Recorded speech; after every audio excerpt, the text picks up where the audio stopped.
On today's episode, Matt Moore is in San Diego getting us all the great details from Denver Nuggets training camp. We're going to get all the latest here on Locked On Nuggets.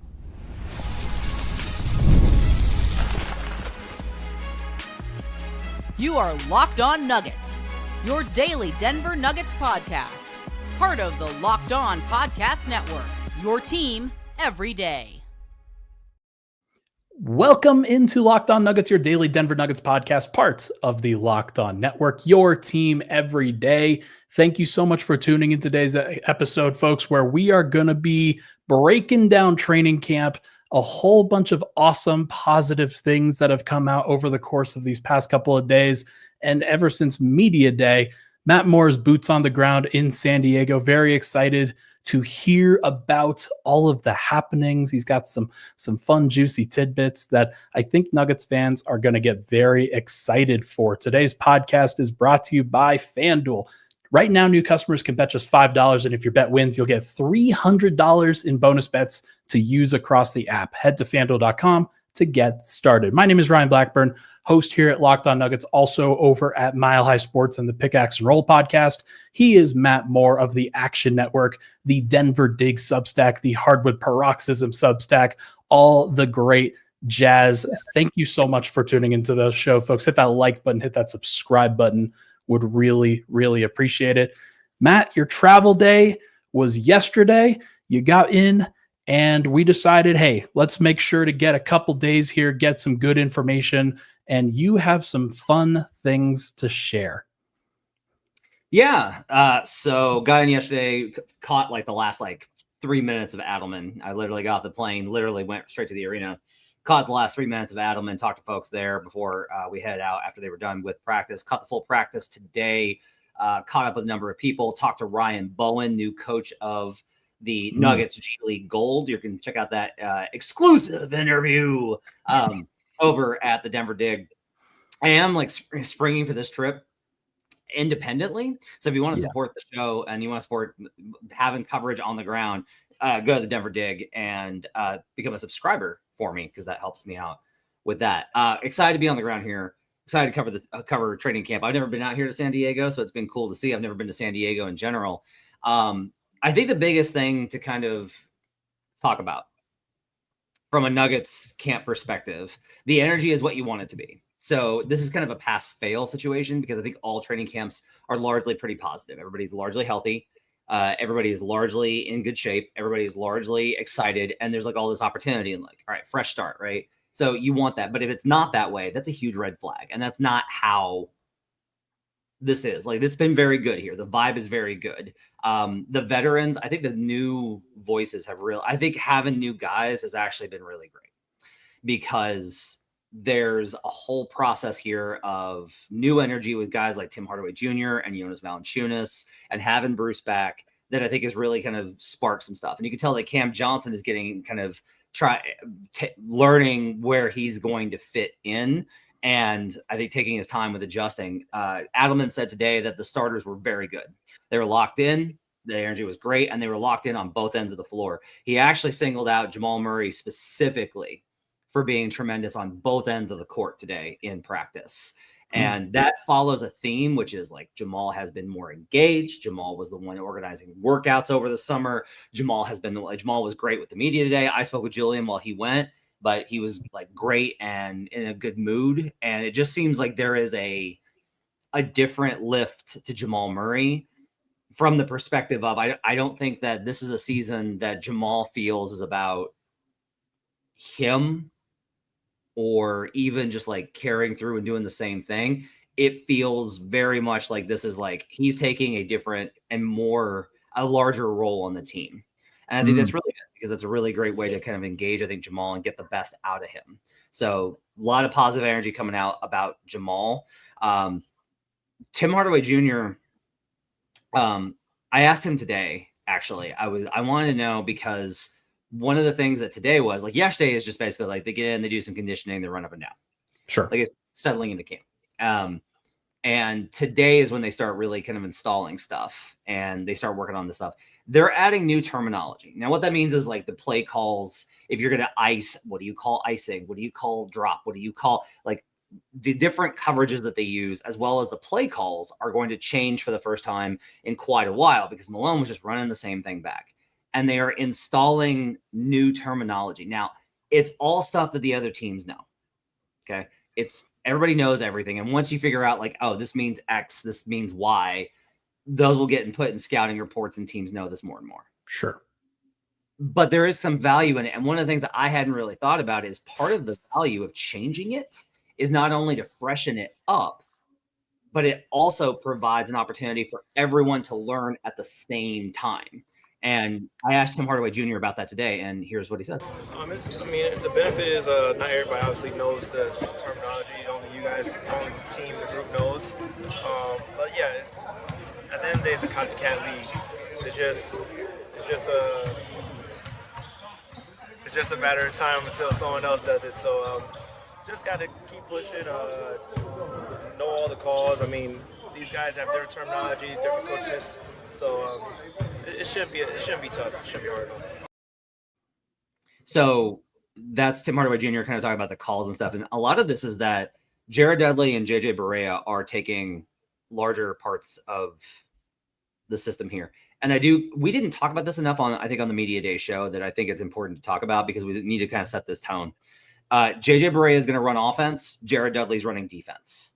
Yeah. And that distinction I think is really important, just kind of get known. Like, hey, JJ is the de facto, even though they always like, coaches are weird about this, where it's like, well, he contributes on all. Oh, yes. Okay, fine. But like, what's the primary responsibility? And JJ Adelman was basically saying, right, that like, hey, JJ Barea is going to help me out on the offensive. Like, he's going to be the main guy, but he mentioned specifically Jared Dudley's going to coordinate like he's going to be the one that is responsible for that. Yeah. And Dudley's been the one installing a lot of the new terminology on the defensive side. So that was interesting to hear. TSJ also today mentioned that he's got, like, he was really impressed with the third unit. He said the third unit has been really keeping the second unit sharp by being on top of things. And yesterday you heard Adelman kind of saying the same thing, that the third unit has played with high energy and effort, but they've also played smart basketball, which is what the Nuggets need to practice at a high level. So even guys like Moses Brown, even guys that are on the Exhibit 10s are giving really good effort consistently. I'm not going to go so far as to say like Spencer Jones is like popping, but I will say that I've heard good things consistently about Spencer Jones, to the point where they're trying to keep, we'll talk about the second unit and the second segment appropriately. But they wanted to keep that unit playing together today when one of the starters needed a rest, and they actually put Spencer into the first unit to keep that second unit together, which I just think is like a little bit interesting. So that's encouraging, I think, to see that there is like a high level of competition all the way through, and that you don't have like frustration with the third unit just not being like that. They're getting good practice minutes. Yeah. I've heard that. So hashtag sauces. But Jokic has been really encouraged by the way practices have gone, because they've been able to have actual competitive, sharp practices. And that wasn't always the case. I think that especially last year, it felt, and I think one of the reasons why you add depth is not just because it helps the bench unit, but because it helps like all spots, like all the way through 15 and then through 18 if you've got 18 guys on the roster. And we'll get into that specifically, but it does mean that just the overall level, the overall consistency is higher. And last year specifically, just there were so many injuries, there were so many like poor fits, there were so many disappointments that it never felt like they were getting consistently pushed. And it really was just like 8 or 9 guys that were out there on a consistent basis trying to drag everything together. So it's nice to hear that, Matt. It really is. I'm looking forward to kind of delving deeper into this with you. I think maybe on the other side, we talk about the bench a little bit. Let's do it. All right, then, folks, when we come back, we are going to discuss the bench unit. We'll also get into the defense. I have some questions for Matt about the defense. We'll talk about that next here on Locked On Nuggets. All right, folks, let's talk about FanDuel. The NFL season is here, and the FanDuel app has so much for you to offer that you do not want to miss. Right now, new customers can bet just $5 and get $300 in bonus bets if you win. That's right. Pick a bet, put down $5, and if it hits, you'll unlock $300 in bonus bets to use across the app. as odds and futures become more prevalent in the NBA season, I've seen a lot of odds. I've seen some interesting defensive player of the year odds that have popped up. Ivica Zubac is plus 10,000 to win defensive player of the year on FanDuel. That's a crazy odd for me. I think that there's some play there. So what are you waiting for? Visit FanDuel.com to download the FanDuel app today and get started. We'll be right back here on Locked On Nuggets. All right, we are back. Locked On Nuggets. Thank you so much for tuning into the show, folks. Matt Moore, out of the normal setup and in San Diego in a undisclosed location. We are going to pull the Zach Lowe here. Matt, you have been very good about sharing some good information here, some detailed information. Spencer Jones, I like the idea of getting some contributions, maybe from places that you wouldn't have expected at the beginning of the season. Tell me a little bit about the bench unit. Everybody understands and appreciates that the starters, you've got Jokic, Murray, it's no longer Porter, it is Cam Johnson, it's Aaron Gordon, it's Christian Brown. Those guys are pretty locked in. They're pretty set in stone. But what have the Nuggets used so far with their bench? So the second unit has been Bruce Brown, Julian Strawther, Tim Hardaway Jr., Jonas Valanciunas, and Peyton Watson at the 4, which I think is interesting. That kind of speaks to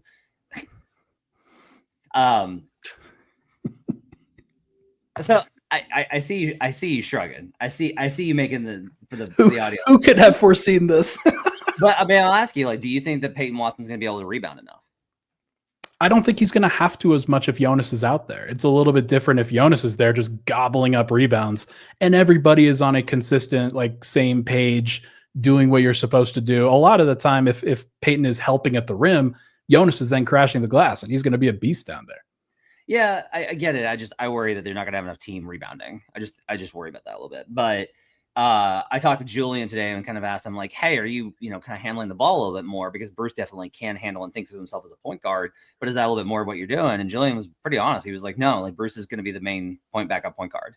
So that to me is relevant. Now, I don't personally love that because I think I like the idea of Julian being more of a creator because Julian has a 3-pointer and a floater game where it's if he can just improve at the rim a little bit, you've got a 3-level score that you can put into actions. And I don't mind Julian as a little bit of a creator to let him stretch his legs a little bit there. But it does sound like Bruce is going to be the primary backup point guard. And you're going to see a lot of that. And if they do the stagger, I think tomorrow, Adelman kind of talked about how today is not really when they didn't get into the stagger much. They want to get the second unit time together.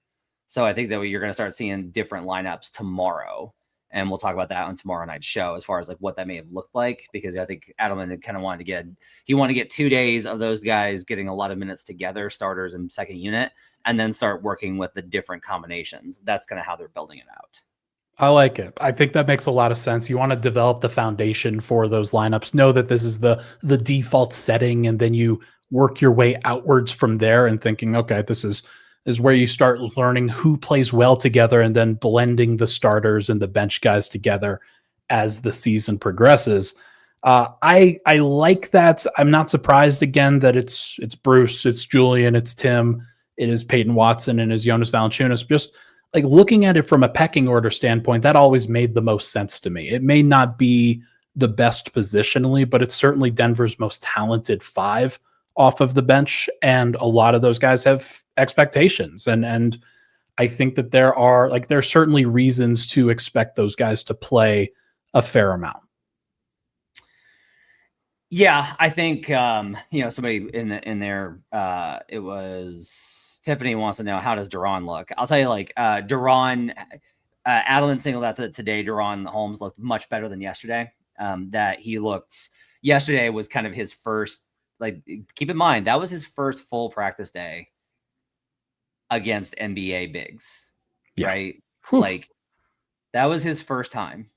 And he's guarding Nikola Jokic and Jonas Valanciunas, but today he was much more engaged and kind of fought back and gave the physicality back. The other thing I'll tell you is look, shooting drills or whatever, but I will tell you, I was really impressed with DaRon Holmes' outside stroke today in a shooting drill with Spencer Jones and Zeke Naji. He was consistent. Form was consistent. Percentage was consistent.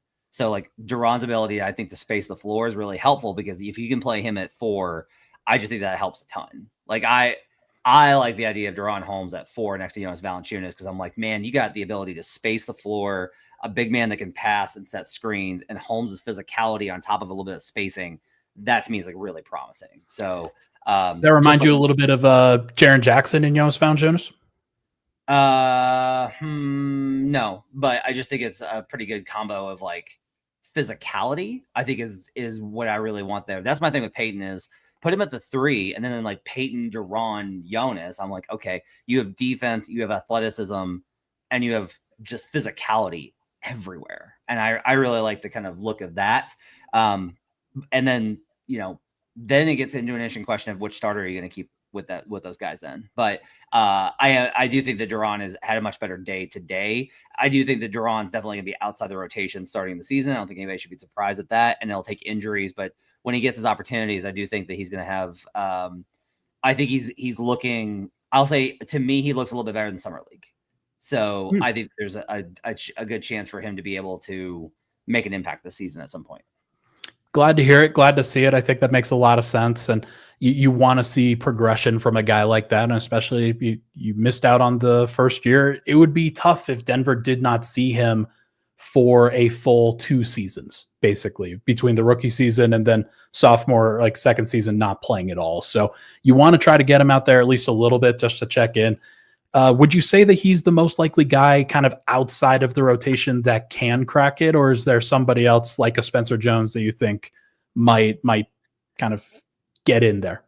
So, David Adelman is very much trying to, like, the whole team is focused on accountability. And the whole idea is like, if you can't, whoever gives us the best chance to win, etc. But I do think there is an acknowledgement and an understanding of like, look, your guys are going to get hurt and these guys will play. And I think the roster is built as such where, okay, if they have an injury at point guard with either one of the existing ones, then Julian probably slides over and takes that spot.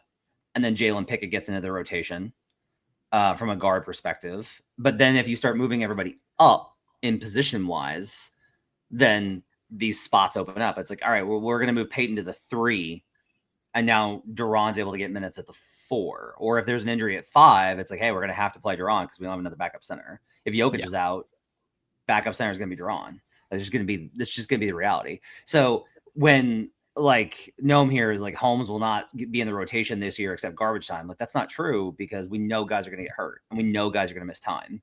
In a fully healthy rotation, no, like they have the 10. Like that 10 that we talked about is it. Oh no, it's just something that that Adelman mentioned about playing hard and being willing to foul and trusting like in your depth, and like not necessarily just not necessarily giving it like you want to play a whole bunch of guys and you have the reserves behind you, and trusting those guys in order to do that. Yeah. So I actually want to talk about the physicality here a little bit. Really interesting kind of like subplot. Okay. So yesterday Bruce says, some of the rules, we can hold guys, we can have a little bit more contact if they're not actively dribbling the ball. That's on top of the Philadelphia 76ers in their open runs elected to have 5 on, no fouls. Like they were playing no foul ball because they want to get used to physicality. Other teams have talked about like, yeah, we're really bracing for like a high level of physicality. Now, I've talked to people who say that the referees' points of emphasis do not line up with that kind of thinking. That they want to peel back from the physicality that we saw in the playoffs and the last 20 games of the season, that they feel it went too far. I disagree, because I want no blood, no foul. Like, that's just where I'm at, is I don't care. I'm like, let them play defense. But it's an interesting question of what should coaches and players be expecting when it comes to physicality this season. And the Nuggets are talking a lot about how important it is to be physical. First day, Julian Strother has his fake tooth knocked out, has to put it back in, came back today, was totally fine. Spencer Jones was the recipient of that tooth to the elbow and missed time, and then came back today. But that's what they want. Like, they want them to be this physical. So I asked David Adelman today, I said, what are you preparing for when it comes to the messaging that you're getting from the league and what to expect from physicality? Mixed messages there, because the playoffs were a totally different style of game. And I would say the last 25 games of the regular season was a totally different game. And I really hope that they stick to what the trend was, because I think it's better basketball. I know someone, when I was at the coaches' meetings, mentioned that Coach K said something about, fans like to watch defense too. And I think that's important. And I think the games we all remember the most are physical battles in the playoffs. And let's get our guys ready for that. Guys have to, I don't know, they have to know that's what it's going to be, or it's kind of an unfair, hey, we're going to kind of play this way. It's like playing two different sports. So we're going to prepare as if it's going to be physical. If they call it a little tighter, I get it, the regular season to start. But as we get through the year, if you want to win big games, there's got to be some physicality how you play. So my takeaway from that is we're going to prepare for it to be physical. And I think that's like a really good way to do it. But that's a consistent thing that you're hearing is Jalen Pickett talking about guarding full 3/4 court.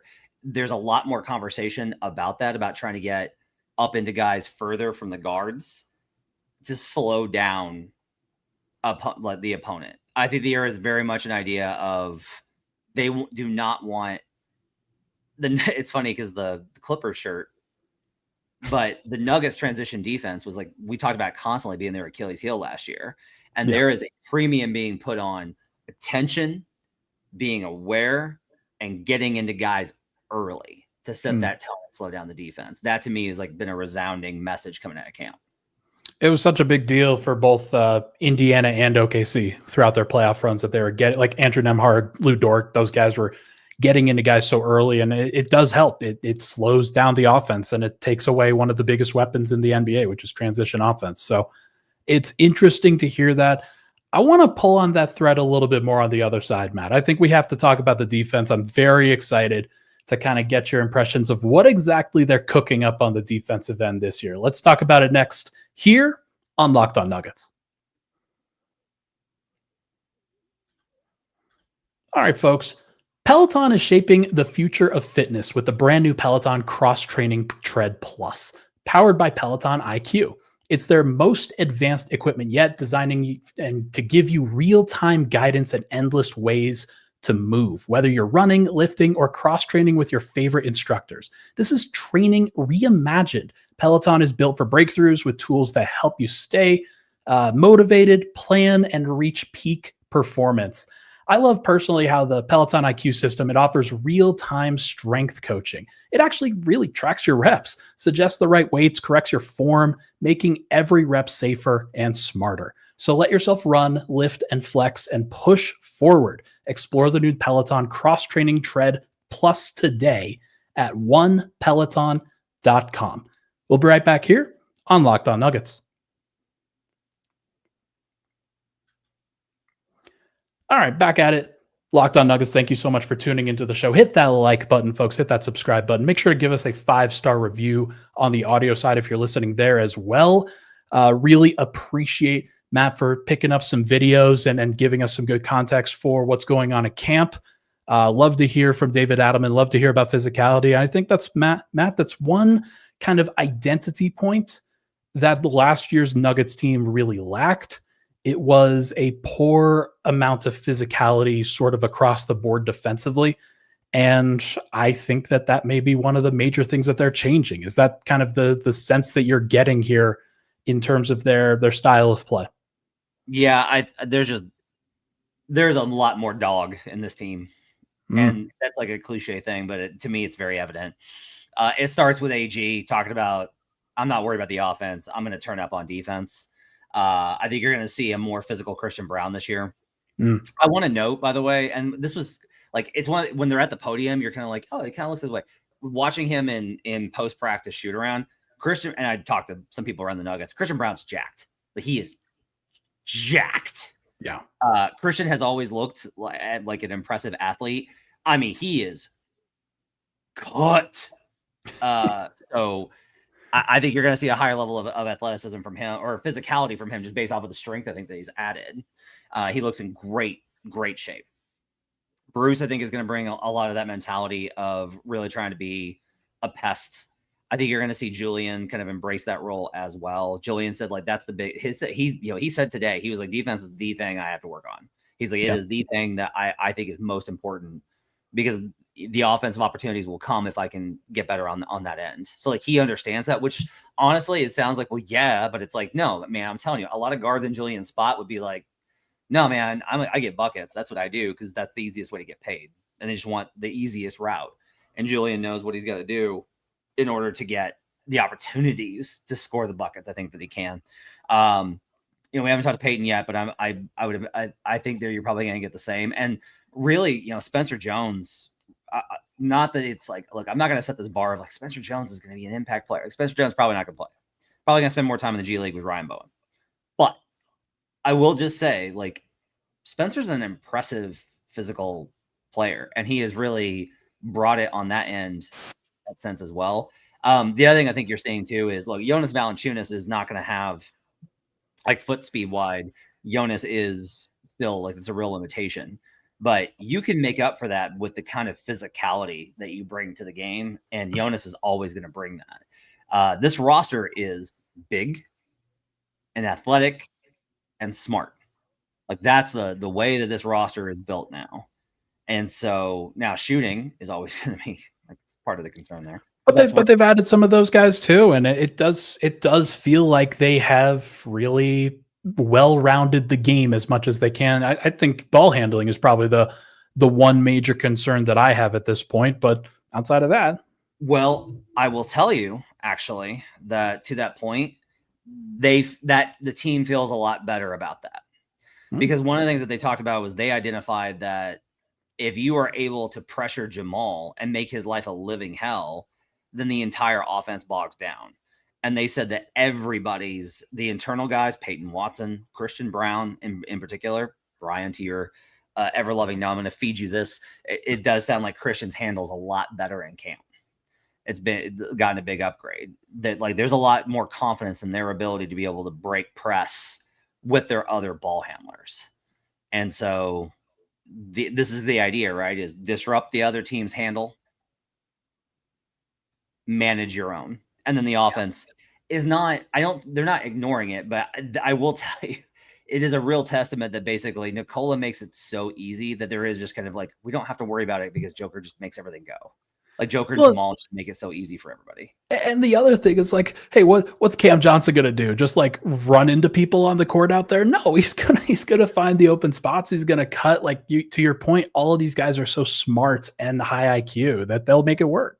Well, that's actually one thing I did also kind of want to note is one of the things that they're kind of shifting is they're actually changing some of the things of where they put guys.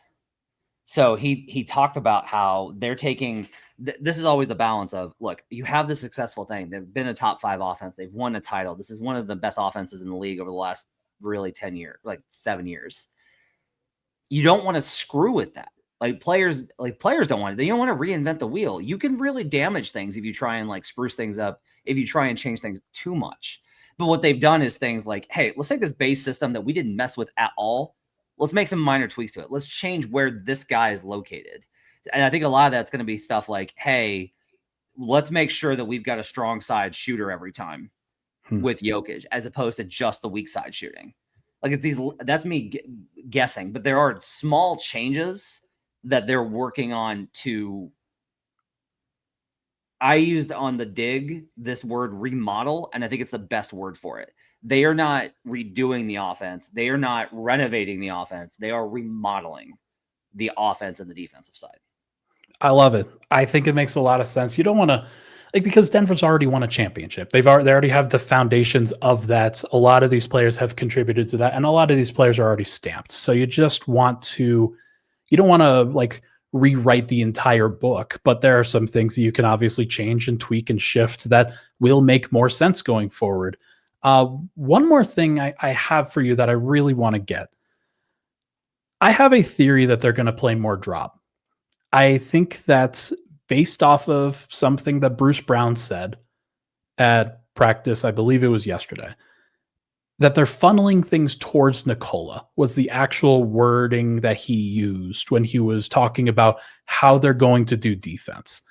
And it got me thinking, and we'll see whether this actually plays out. We'll see how good they're actually able to do this. But I wonder if they're working that into the game plan, especially with Jonas Valanciunas there as well, that they're going to try to establish more drop principles and find more opportunity to be physical at the point of attack with the guards, with guys like Christian Brown, and make it a little bit easier for Nikola to catch the action 2-on-1.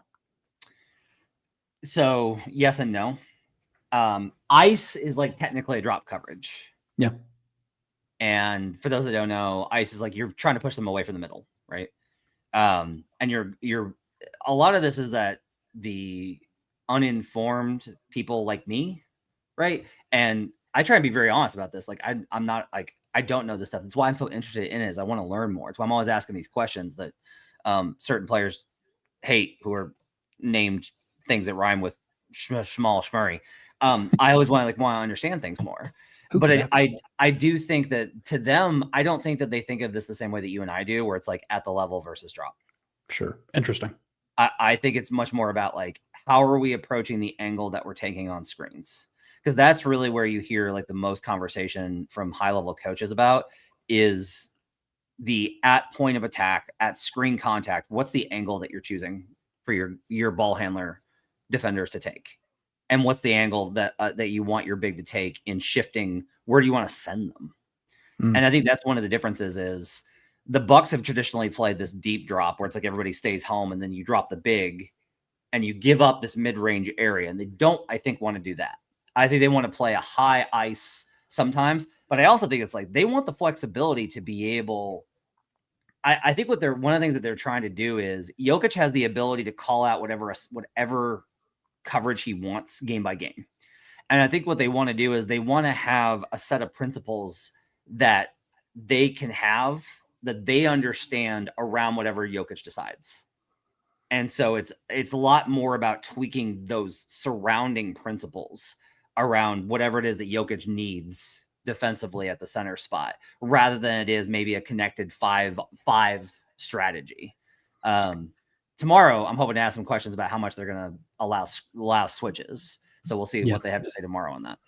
My obvious kind of counter to putting more pressure on Nikola is it something that he's going to be able to handle? Is it something that he's going to be able to do from a mental, physical, emotionally taxing kind of season? This is already like what he wants. Like he doesn't like this is a big thing, is like it's not about like this is more about, I think, Nikola recognizing what he can and can't do and being like, we need to do this because I can't switch on him. I can't contain him.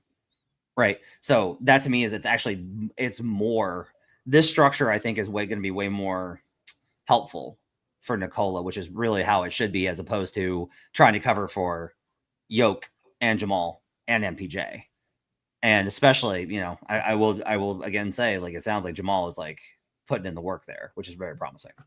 Very promising, very exciting. Matt, this report was incredible. Really appreciate you doing this and getting out there. And again, everybody make sure to go to the Denver Dig and support Matt, support what he's doing. Again, is the independent side of things for sure. Matt, that's going to do it for this episode of Locked On Nuggets. Everybody, thank you so much for tuning into the show. Swipa and Matt will be together tomorrow, I believe, as they sort of wrap up the San Diego portion of this, and then we'll be together on Friday. We're going to try to do a 3-person show at that point and be as connected as we can. It's going to be a lot of fun. Everybody, thank you so much for tuning in. Hit that like button, hit that subscribe button on the way out. We'll talk to you guys very soon.